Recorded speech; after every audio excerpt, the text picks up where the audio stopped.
Failli le parti mais ça va. Failli le banque c'est sur les militants.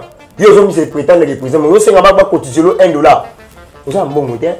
C'est que vous avez un bon carreau. Les amis de l'opposition, tu as pensé que vous avez failli. Le lot la mougana n'a pas dit failli. Donc Mouto ben il a failli à finir le président Tshisekedi tuer mon frère. Solito ça va bien. Kabora ne koana diable.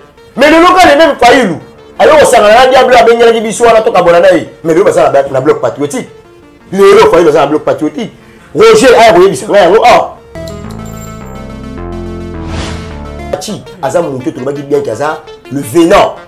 Oh, le peuple va naître aussi là. Parce que le peuple a zolé là. Le peuple a zolé là. Non, tu as construction, mais il faut que pour le lot social et là, on doit avoir des routes. Le peuple d'abord est commis slogan. C'est ça, slogan. Et puis, maman Lali, et ça va comme sur l'autre route, tu peux découvrir. Au moins, ceux qui, quand même, la société, monsieur, travailler, la société, monsieur, fonctionner, c'est grâce à l'intelligence à fatigue. Le travail, ça va ressortir ça, est-ce qu'il y a ma casse? Est-ce qu'on peut comparer les gens vraiment partir à battre ensemble? Ensemble, les bimiga va partir Moroboé, Basangani Sanga va partir Malek. Oh, bah, on a intérêt à Bango. Mais AFDC, ça partout, qui bien installé. Tout la vérité. Kamer, c'est notre partenaire politique. À ça, on a bicho. Il y a racisme, en tant que la liste, on a Kamer été. Parce qu'on soutenu toujours vision chef de l'État, mandat chef de l'État. C'est clair. Il y a un constaté. PPRD. Ah, PPRD, ça va partir Moko Koki vide. Dans le PPRD, ça va partir photo lapider dans le Mokao. PPRD. Et ça parti au photo lapider, puis tu es exilé. Tu es exilé des combats partis, voilà. PPRD. Et que. Celui le lobby que le régime n'a vu ce régime où il y a ma bé. Mais de voir au cas où ça aille. N'est-ce pas y aller là, ma Kabila, tu es toujours c'est l'image. Puis on s'en est dans le Mokao. Et ça, loba. Moi, tu appelles c'est moi $10,000. Moi, c'est $1,000. Il y a un comme c'est loba. Plus pire, il y a un maman livre mabo. Il y a le pio. Ah, mais on est où là, on s'en bat tout. Après, ça va toi, on s'en là. Mais puis, ça, tu es Pierrot. D'ailleurs, continue, tu es bissaqué. Et ça, démocratie. Ami qui met les mots dans la tanga Pierrot. Jamais Kaboul, les gars, Bino Tibala l'expérience. Jamais Kaboul, les gars, Bino Tibala l'expérience. Jamais Kaboul, les gars, Valentin Moubaki. L'expérience. Mais maman, il a dit. Tout est dans la politique, il y a un autre. Moubaki, le Losuba, Bakibasa, aussi le roi Bino Tibala. Donc, jamais Kaboul, les gars, il y a un carton monté. Oh non, carton monté. Il ne peut se banagui avant jamais Kaboul d'ailleurs. Et puis le soir, il ne peut se continuer. Il ne peut se jamais Kaboul. Ça a quand même la décoration, oh, tu peux décoller. Est-ce que le qu'on a pouvoir, on a des communes dans la liberté, il y a démocratie, on a des conflits qui se dénouent à l'Indi. On a des juiciers. Au moins que le sondage est venu, mais juicier, c'est une salle pour les Kaboula, on a des films. Sondage est lingué sauté. Et on y s'en rend des gens qui vont tout pour la salle pour nous. Et comment ça rend des gens qui ont un pourcentage de monde? Yo, ça va à Moïse Katou, mais pour ça, des pères et des mères. Des pères et des mères.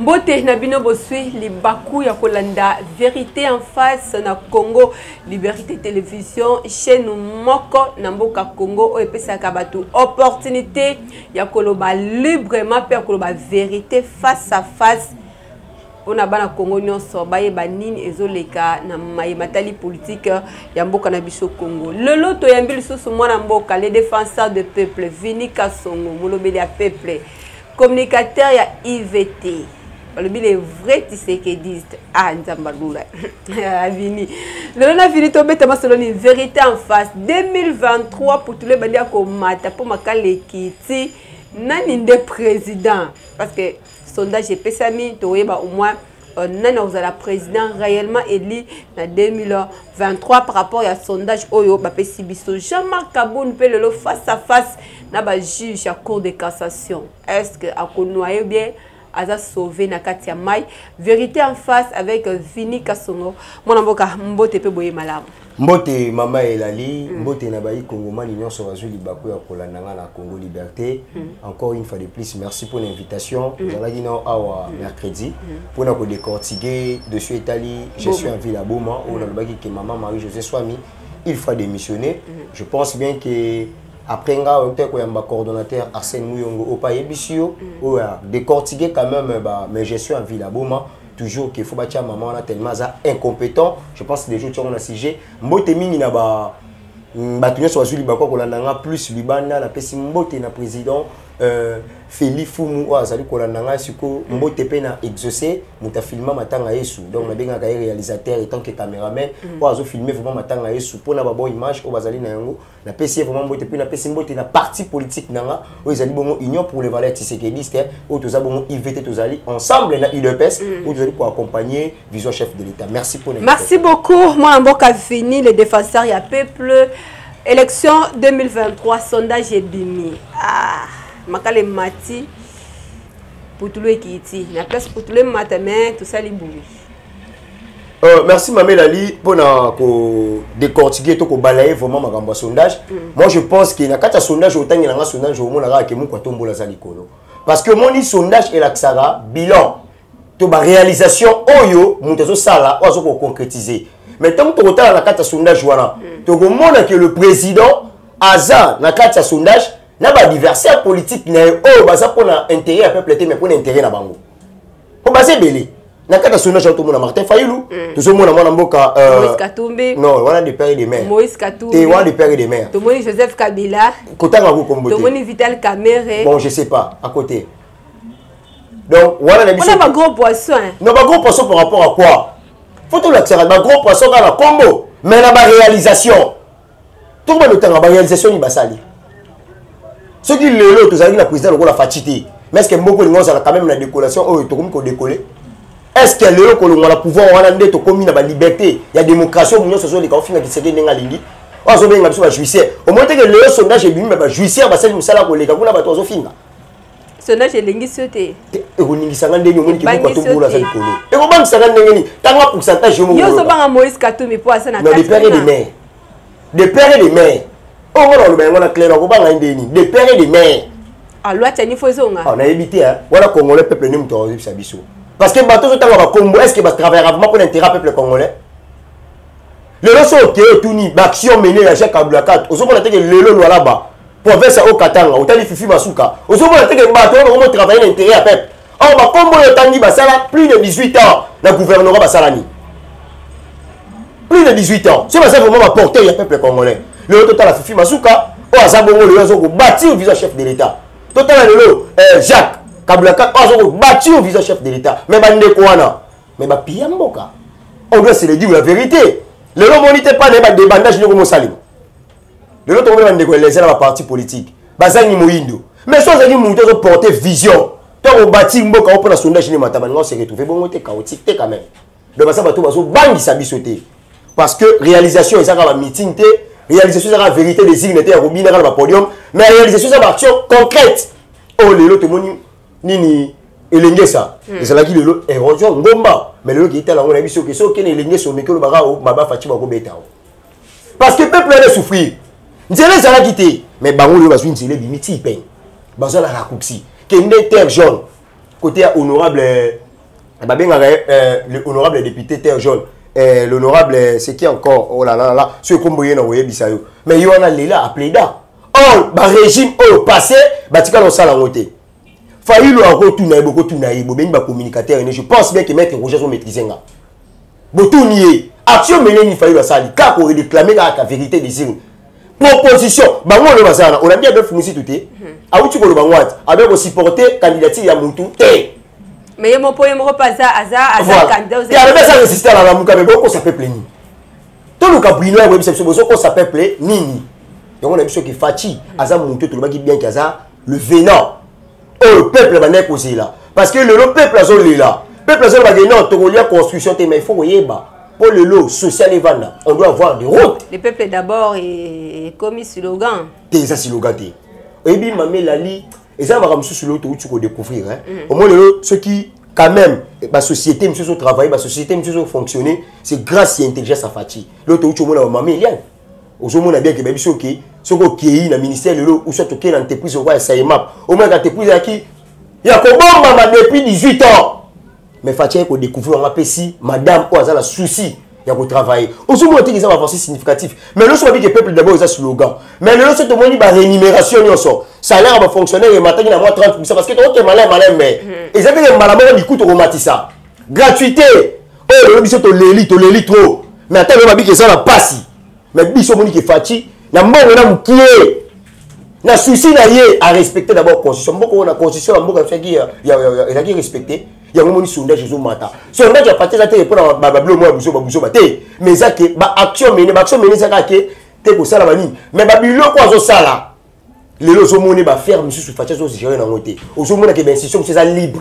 mais à zone di signos nanzela plutôt mamelali mais yebisa biso soko tali ba action na biso to ko banga sondage te na kata sondage mu ko tombula za likolo mais le reste KO 1 contre 5 KO biso ko ngona na 1 contre 0 po ko so na ba za ngone loté Martin Fayou wana ku to sana Joseph Kabila il y a ko so ngata ye jour me ko so ngata ku kitchanga ana dauphin na ye ya ko to ebina noté dauphin to ebité to kola to la muki pe boyeza abimisi la biso chanda lo to suka azanta ba surprise abimisi biso chanda biso suka na biso so Kabila zongi wana se faut tiki na tom o mona kata tom na ngwe tiki nga fleur na kata tom na ngwe tiki parce que Kabila ko zonga isu na mboko te na zo ebisa peuple zo tala biso na mabo Kabila sali na mabo te ke bona de bomba le kwea ah non bato ba bomi mboko omoni biso to se focaliser ka trop na ba effet sur les gars Kinshasa to tamboli na ba coordinateur accenté o to ko yamba yebisi yo donc ozo bona ke ezana le seul régime kundi ba mboka misusu wa régime passé zati ezate le to to va le to to l'information ba tribe bele so bomana likolo o la ba nini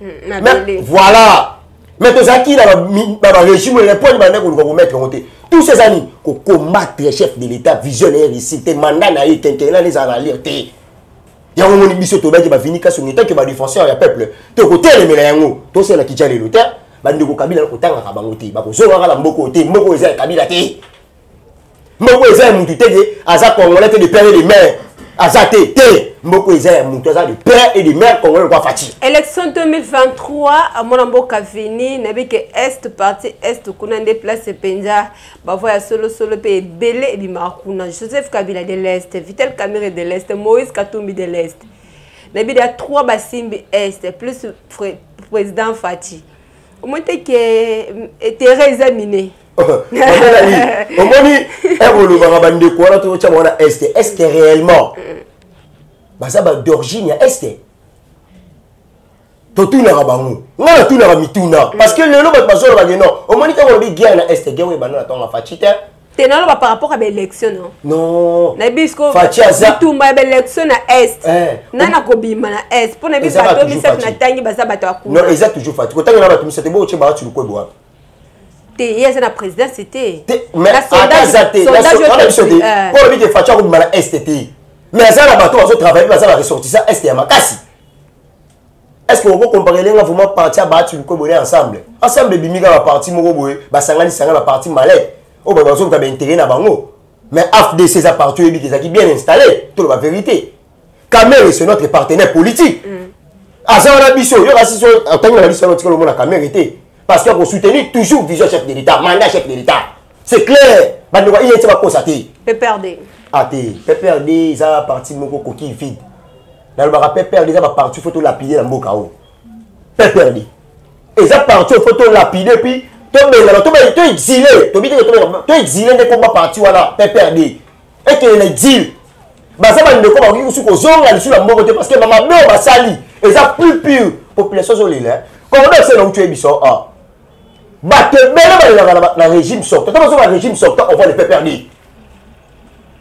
batte bela zo lila contre régime wala si ko régime moi su ko zonga la problème abosala yinde tini batu ni na de ko Kabila so tala ngai na famille politique na ye basu bosala gini place à Kabila les amis sous-souté mais si ba commenter que rien ba so pas corriger ah mais non na au sommet na la carte institutionnelle l'état ba commenter rien te to jamais ko blaguer na yo ba bengi eloko ya l'état Fati ko commettre rien te to ça n'est Kabila a géré ce pays pendant 18 ans si c'est bidi rien n'a été marché ya bidi mbani si c'est bidi ya nini ya ko ça ba musicien ya bidimbo asali biso nini Kabila asali biso nini na mboko boke kotuna ndeko Kabila asali biso nini ezaki koboma ba port ko pe ko komisa port aboma bien privé ya Olive Lembe ya ko kotonga ba hotel kuna na boma ya ko botola ba terrain ya ko komisa ba kinga kati ya ko so ba travailler ba pierre ba ke ngolona na place ya manyo ba ke na bambu ah non Kabila asali le côté mais na 3 ans nous avons respecté la constitution tout tient en place gratuité même ces armes manœuvre na mais gratuité ça lit santé universelle eux ça reconnu dans la constitution mais aujourd'hui président lancé en haut pour la province Mokonan mais bandi ko na sali 18 ans ba stikali ko sali le côté ba respecter constitution de plus en plus que ba violer la constitution na mboka o le sala nga passe parce que tant na mona ba zo tanga bandi ko Kabila ba zo circuler to yo ka passe mamela li ba Thérèse Kapanga la bazaya ba aussi chimanga baza wapi ba sango ba betami mitakala na régime Kabila on doit se dire la vérité bandi ko wana baza na placité ndeko pero pe alobaki malgré que tout na kota ngope kanda mbo régime ya Kabila Maman Olive Lembe c'était une femme de la grandeur omoni bandi ko Pierrot baza banduki ndeko Pierrot na yebi ko tazana dans l'exil omoni na vie hein to linga raté to c'est la rabaki jale lo mumba ki sentiment bo servir ba tebi ke baba tabaka biosha moni batwana to yebi ba face na bango to sala art omoni olandi nini ya comment dirais-je communiquer à représentant union sacrée ba ndeko mso akimi à part Vital Kamerhe azaki moi malade mais ba ndeko ebele ba laksi biso ke non face na bango déjà to yebi yango na esa ndeko Pierrot celui le loya lobby que régime na biso ça régime ya mabe mais ndeko okamusa ngai n'est-ce pas hier alela makambo Kabila te tozongi sele ba image Pierrot ça na mboka oyo eza biloba loba moi tu appelles moi $10,000 moi $5,000 yango ne comme c'est biloba loba plus rien na mettre Maman Olive mabo hier le Pierrot ah mais on est où là ko sabato te ako sabato amoyo osala mais biso to yebi Pierrot d'ailleurs continuer to yebisa ke eza démocratie ami ki mela mo na bakanga Pierrot ba if bu ya lo ba sa banda te toujours senga na bato critiquer c'est bien mais insulter eza mabe Pierrot le bigele lo Maman Olive bazo kamusa ngai mutu Maman Olive le la tongi hôpital Maman Olive va uta na mboka ngo azangi na mbongo wa même c'est tout salaire à première dame ya Maman Olive ezaki combien oh là toni c'est une initiative please to kela ba Congo c'était tout le monde ba fondation et puis fondation na subasima nya zaki nango mbongo wani omoni to tiko ko sa peuple congolais biso to zolo bon na sondage to tangi déjà Fachi ou pas Fachi ko zala sous président en 2024 Martin Fayulu mwana mboka Martin Fayulu mwana mboka bon Moïse Katumbi Tchakwe te kotanga rakombo ante omoni amo sala nga pasteur ngolo bakaki Martin Fayulu mwana mboka Moïse Katumbi na yebisa ka omoni lelo photo les canaux d'identification il faut baeba de père et de mère Fayulu bon na yebi ke Fayulu Zambali Mbisangai maître Roger vraiment a supporter baku moni lelo banazo panzala muka mutelibusa panzala bisa ko ushwana na mbenga opposition dynamique de l'opposition mutapanza ngeza na Fayulu lelo la muka na panzi lisusu Fayulu donc muto bengi na Fayulu afinga bami le président Tshisekedi tu es mon frère solito ça la bien kabona ndeko wana diable mais lelo ka le même Fayulu ayo osanga na diable abengela kibiso wana to kabona nayi mais lelo basala na bloc patriotique lelo Fayulu ça bloc patriotique Roger a yebisa ngai yango ah Daile nazo lukeba yebisa ngai mais bazo ki ba pourquoi yango moni ke muzitu peut tellement na ko ça na résistant na yebisi yo ke vrai ou faux et vrai ou pas plutôt voulant ou pas bande ko na ba ko zoate Fayulu pe nazo yebisa clair continuer na ayo ko mo mala mama bato et yo sala nga pasi mama Maria nazo ko yo kangai bande ko mama Marie ba benga mama wana matoi mama batakoli ya yi luka bato ko manipuler no mais ça là omoni wana eza nazo mona la Fayulu azala ba blongo bengi transmance politique bango nyonso bazo ko maîtriser terrain te facha so pesa bango ki zunguzungu na biso mamela li bino de bozu ki zunguzungu pour sondage edimi o mona boye to sur les 4 wana basangani ba tolongoli veka to sur les 3 wana basangani déjà pour na 2023 élection nebi ki charge za makasi ya liboso la pona biso ki to wana ba panzana to kei Fayulu bazo ka te de la musique ba akoyi otango lobi ke Kamerhe bongo Jean-Pierre Bemba sana bisoti bien Jean-Pierre Bemba sana na sondage batengi kombo na kasite ne e bongo ML c'est ça parti allié na bisoti to ki na été parce que tangi na ngana no Fayulu parti ne zawa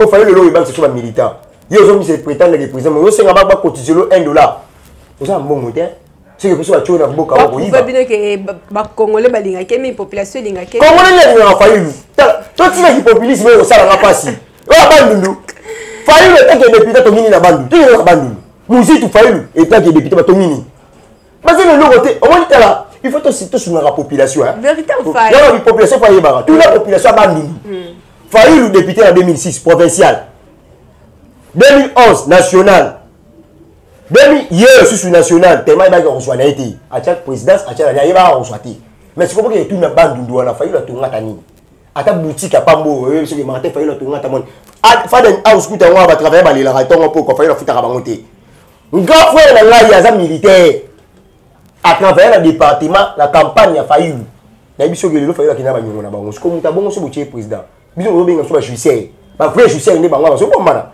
pour biso ke kese ko buka na kusakana te Fayulu tongelo te na bandundu elo ni so ba sala na so maleta parce que azala que la défendre ba bandundu te donc azala la popularité te yo mona ki sege na biso ke na il peste cotiser $1 pour que c'est une élection non mais muta so ba bongo non na lini bongo c'est le peuple nyozo ko ça mati on dit peuple Fayulu ça la population te on fait la distraction Mouton ne rappelle Abimisaka de projet commun pour la population. Et puis non, on a projet c'est la combien que président non ça la boue. Alors même en vérité désignatique comme sur le mani, bah ça c'est pour une élection. Donc à ça déjà on reconnaît que Félix Tshisekedi président. Tu combattre donc la mission de Fayulu monsieur de toi pourcentage augmenté à 0%. Oh la zone va vraiment là. Na bandu to voter Tshisekedi. Bandu non va voter Tshisekedi. Comment ça encore qu'on va coûter Est n'en parlons même pas. Parce que Eza la président Moroté a ça un mois pour la fatina Est. La période de guerre. Nous avons réussi un président, ça dit 18 ans, mais quand on parle d'un bon président. Le président c'est que Fatia Zamono a dit Bende, béton. Donc, tu vas voir l'élection, élection, ça valable. Le sondage, on va faire le sondage. Tu vas voir mon tombolo. Ce que tu vas voir, Fayulu, voilà ma papa distraction. Donc, pas que vous on a musique tout, vous va sauver. Merci beaucoup, moi, Namboka fini. Tu as au moins page de sondage, tu fais la page de justice Jean-Marc Kabound. Wazaki au moins interpellé, arrêté dans la prison à Makala le mardi.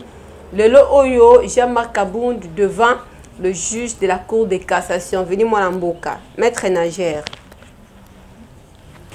Omoni Mamé l'a dit, et ça l'ingénieur vraiment bien, parce que mon idée est démocratie Zali. Démocratie Zali. Dans le malheur des uns, le bonheur des autres. On a peine à côté, non, sans faute vérité en face. Ah, merci, on a vu on a vu ok. Démocratie Zali, Lelo, Jamaka, parce qu'il y a un prononcé devant Bazouz. Parce que le Bazouz est catholique. Alors, on a une émission de Goleka. Donc, jamais Goyaka, tout le temps, on a un PFT. On a souvent un bombe. On a mis un coordonnateur, on a mis un coordonnateur, on a mis un état de secrétaire. Donc, tu as une la réalité de Salini, tu palpes ton moni. Donc, c'est que yo te montre avec une mission, on lui dit que non, mais là, qui c'est preuve. Ce que soit il y a pas preuve les lots. Problème est ça. Justice ça Moussa, Fatia le Bagani, à Roucha il beaucoup la carte justice. Donc Fatia Zana c'est indépendant. Donc même madame justice, Fatia Moussa la wana. Donc ce que tu as mis des preuves tangibles, des preuves vraiment concrètes. Mais le chef de l'État a osé l'interpeller. Voilà na ébissio. Et là on est bangissa. Et là na ébissio, il y a moko Jean-Marc Kabound. Il faut la zone sur l'image on est dans le téléphone on a aussi un exaucé hein. Il y a le baraki yene muta filma matanga Yesu. Parce qu'on a toutes les informations la biso nyonso. Na otisa pe tu sais, oh kamara Jean-Marc Kabound le balabani. Muta bobandi sa président qui s'est dit azati. Mais le labi. Muta bobandi sa IDPS abotamité. Bon siko yemo on ça pas exception la ni. Point de presse à pas Mathieu le zo un mois. Na lobby Jean-Marc Kabound les gars Bruno Tibala l'expérience. Jean-Marc Kabound, les gars Bruno Tibala l'expérience. Jean-Marc Kabound les gars Valentin Moubaki. L'expérience. Mais mamie l'a dit, tout est un rappel politique à moi.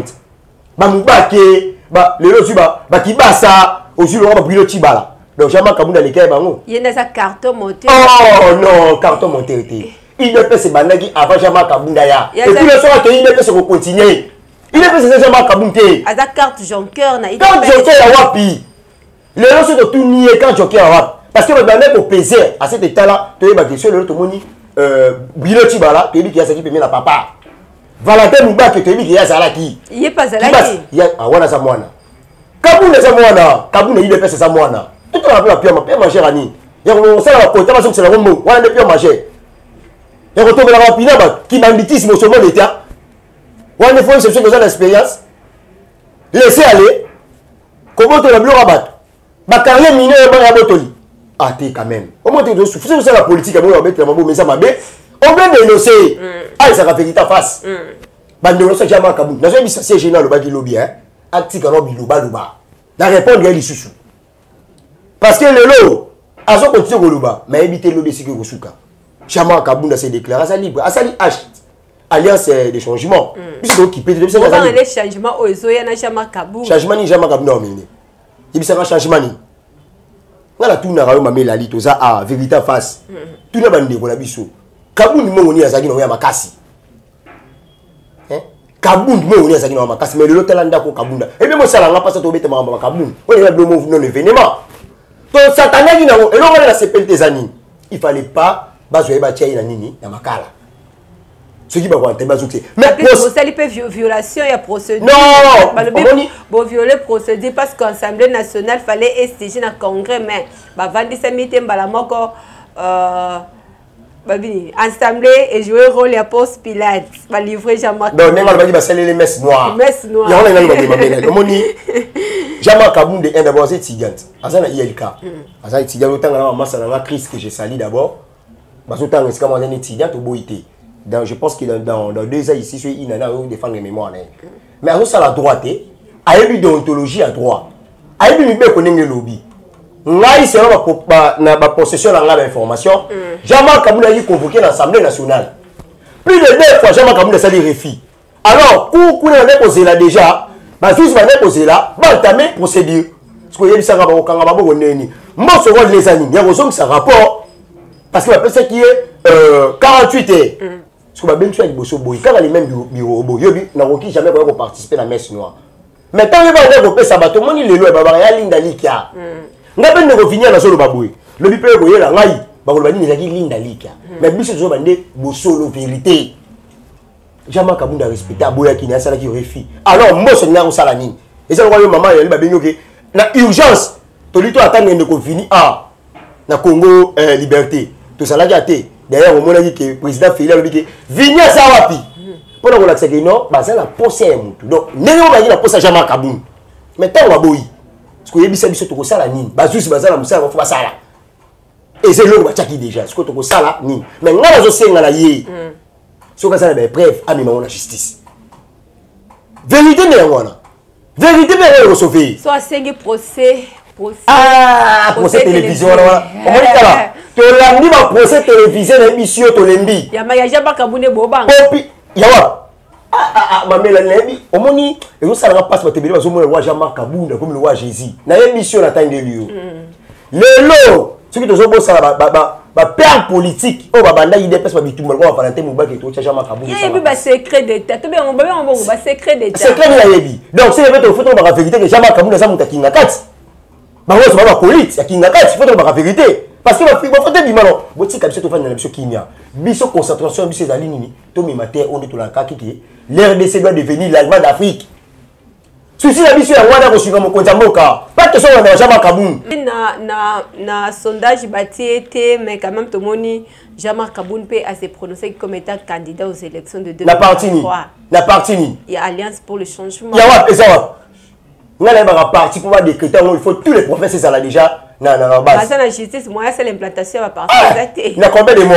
Attends combien d'années? On va dire que tu es un parti politique.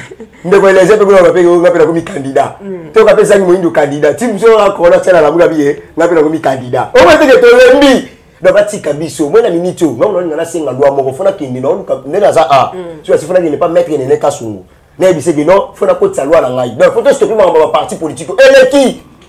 Donc, on ne peut pas se parti politique. Donc, on appelle Joseph, étant que caméraman, à celle de parti politique. Donc, on se dit que tu as commis un désordre.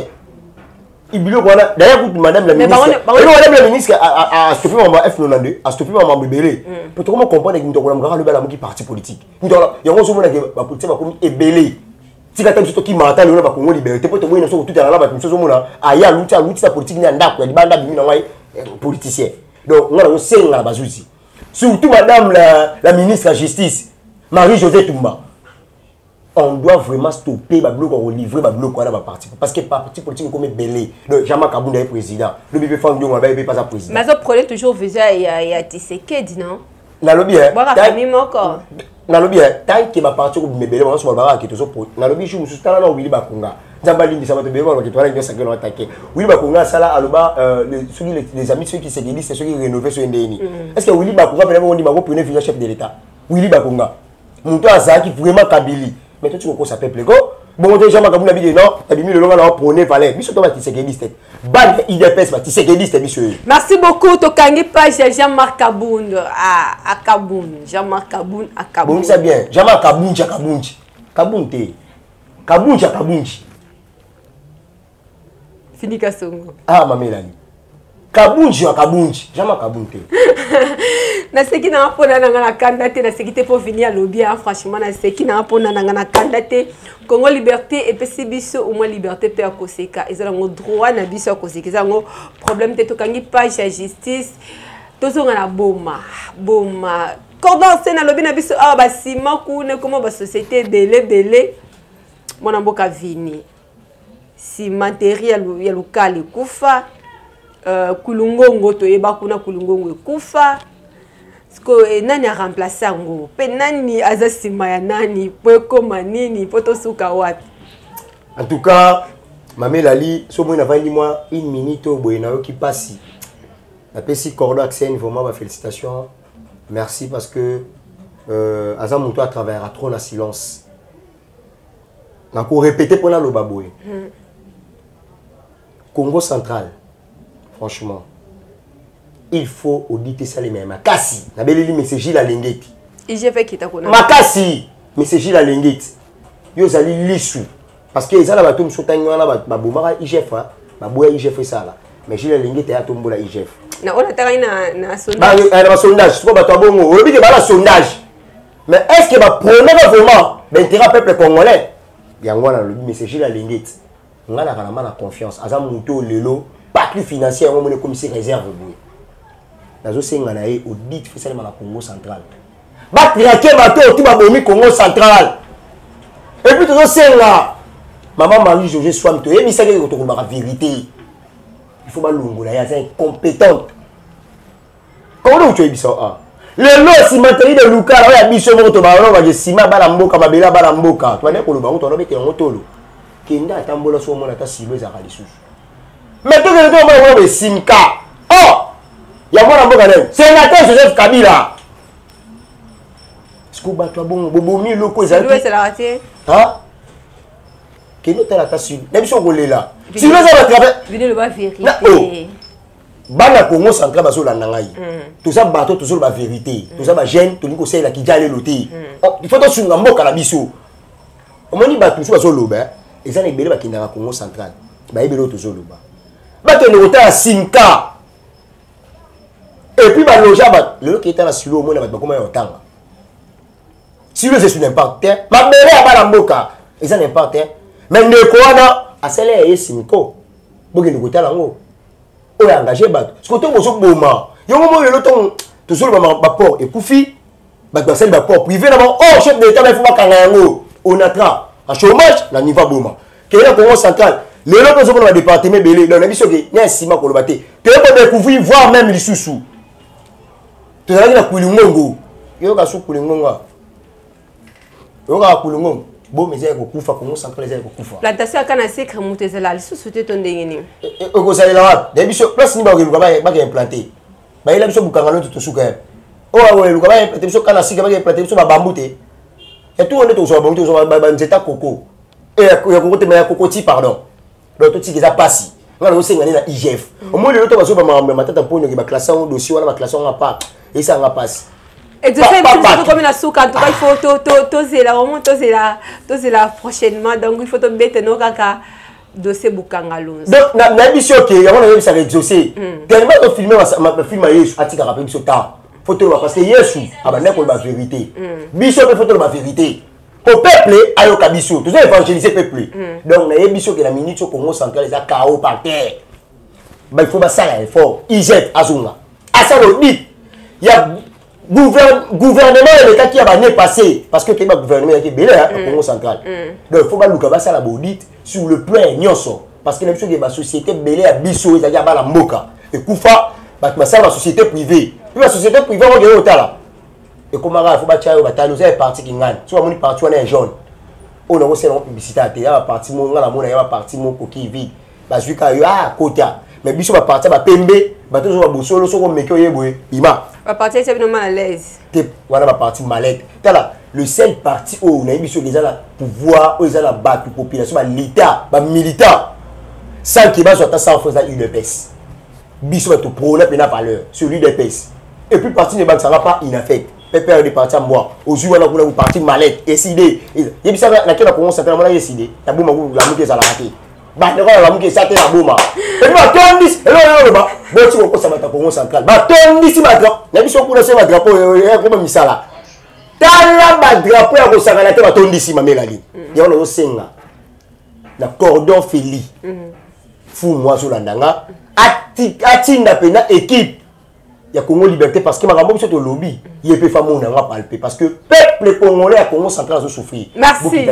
Merci beaucoup. Merci beaucoup. Moi mboka fini kasongo to pesa merci ni kozaki wana pona ko pesa mpole na bala mboka Congo. Merci Mamé Lali, oyebi ke biso ba joueur habitué tant que ben arabi soit après 2 jours 3 jours to ya pona ko informer et puis na ebisio que merci vraiment ba te belé bazo consommer Congo Liberté biso tozawana tant que même sabiso ba vinika sur tant que ba défenseur ya peuple toya toza vraiment ezala mbule betima etondi ataki ngobila autre a bossé ni susuki mbopeto donc biso toya.